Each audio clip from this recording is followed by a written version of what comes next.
Assalamualaikum warahmatullahi wabarakatuh. Perkenalkan, kami dari kelompok 12. Kami akan menyampaikan hasil diskusi kami tentang Undang-Undang TPKS yang baru saja disahkan. Baik, sebelumnya izin memperkenalkan diri. Nama saya Jody Boy Miki Jaya Tantra, NPM 1912011191, dan rekan saya. Nama saya Rizky Rido Mustafa, NPM 191 2011 230.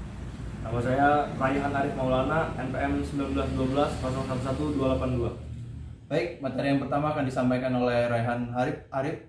Kepadanya dipersilakan. Baik, menurut pendapat kami, rancangan Undang-Undang TPKS adalah sebuah rancangan undang-undang tindak pidana kekerasan seksual yang meliputi pencegahan, pemenuhan hak korban, pemulihan korban, hingga penanganan selama proses hukum. Rancangan Undang-Undang TPKS mengandung kualifikasi tindak pidana kekerasan seksual dan pengaturan hukum acara yang komprehensif. Pada Selasa 12 April 2022, DPR resmi mengesahkan rancangan Undang-Undang TPKS menjadi Undang-Undang TPKS. Pengesahan tersebut dilakukan setelah Ketua DPR Puan Maharani meminta persetujuan setiap fraksi sebanyak 2 kali. Setelah mengesahkan Undang-Undang TPKS, Puan mengatakan bahwa pengesahan tersebut merupakan hadiah untuk seluruh perempuan Indonesia, khususnya menjelang Hari Kartini. Dalam perjalanannya, Undang-Undang TPKS sempat mengalami penolakan. Salah satu pihak yang menolak rancangan Undang-Undang TPKS adalah fraksi PKS. Alasan fraksi PKS menolak ditetapkan rancangan Undang-Undang TPKS sebagai inisiatif dikarenakan di dalam rancangan tersebut tidak memasukkan tindak pidana kesusilaan secara komprehensif yang meliputi kekerasan seksual, perzinahan, dan penyimpangan dalam seksual.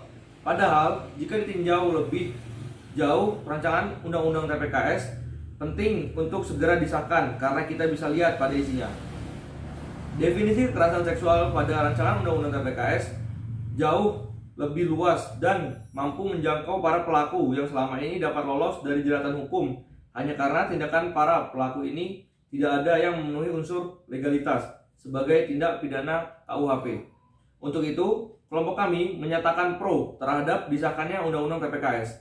Sebelumnya, Komnas Perempuan juga mencatat ada 4.500 aduan terkait kekerasan seksual yang masuk pada periode Januari hingga Oktober 2021. Maka pengesahan Undang-Undang TPKS sangat urgent. Tahun 2018, Undang-Undang TPKS masuk ke dalam prolegnas DPR RI. Undang-undang ini sempat dianggap rumit dan lamban sampai pada 2021 rancangan Undang-Undang TPKS berhasil masuk dalam prolegnas prioritas. Setelah 10 tahun lamanya, Rabu tanggal 12 bulan 4 2022 melalui sidang paripurna DPR RI telah mengesahkan rancangan Undang-Undang TPKS menjadi undang-undang. 6 poin penting Undang-Undang TPKS yaitu: 1. Memberikan kemudahan proses pelaporan. Yang kedua, penyidik kepolisian tidak boleh menolak perkara tindak pidana kekerasan seksual. Yang ketiga, restoratif justice tidak bisa dipakai untuk kasus kekerasan seksual. Yang keempat, pelaku kekerasan seksual dilarang untuk mendekati korban dalam jarak dan waktu tertentu selama proses hukum. Yang kelima, negara memberikan dana bantuan dan retribusi bagi korban kekerasan seksual. Dan yang terakhir, memberikan hak perlindungan hingga pemulihan untuk korban. Harapannya, semoga Undang-Undang TPKS ini menjadi payung hukum bagi semua kalangan masyarakat untuk mengatasi kekerasan seksual, sehingga para korban tidak perlu takut dan enggan untuk melaporkan. Juga harapannya dengan disahkannya Undang-Undang TPKS ini tidak ada lagi kekerasan seksual berikutnya. Mungkin sekian dapat saya sampaikan. Selanjutnya akan disampaikan oleh rekan saya. Rido, dipersilakan.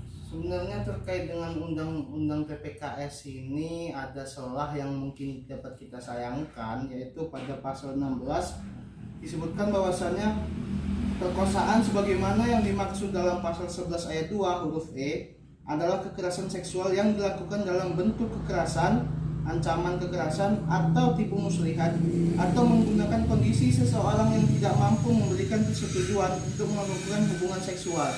Tapi dalam hal ini artinya kan dia seandainya suka sama suka dalam arti perkosaan ini boleh, dan tentu itu melanggar value atau norma yang ada di Indonesia. Itu sangat kelompok kami sayangkan. Memang satu sisi kami pro, tapi satu sisi kami kontra juga. Pro dalam artian alhamdulillah undang-undang ini sedikit banyak sudah memproteksi para korban-korban kekerasan seksual. Akan tetapi celahnya terdapat dalam pasal 16 ini, di mana jika secara tidak langsung jika kedua pihak suka sama suka, artinya diperbolehkan untuk melakukan hal tersebut. Ini kan tentu sangat disayangkan gitu. Mungkin itu saja yang dapat saya sampaikan. Ya baik, izin menambahkan dikit. Jadi menurut pendapat dari kelompok kami, sebenarnya undang-undang TPKS ini telah sangat bagus lah untuk diundangkan dan sangat melindungi korban, terutama korban yang menjadi korban pelaku kekerasan seksual.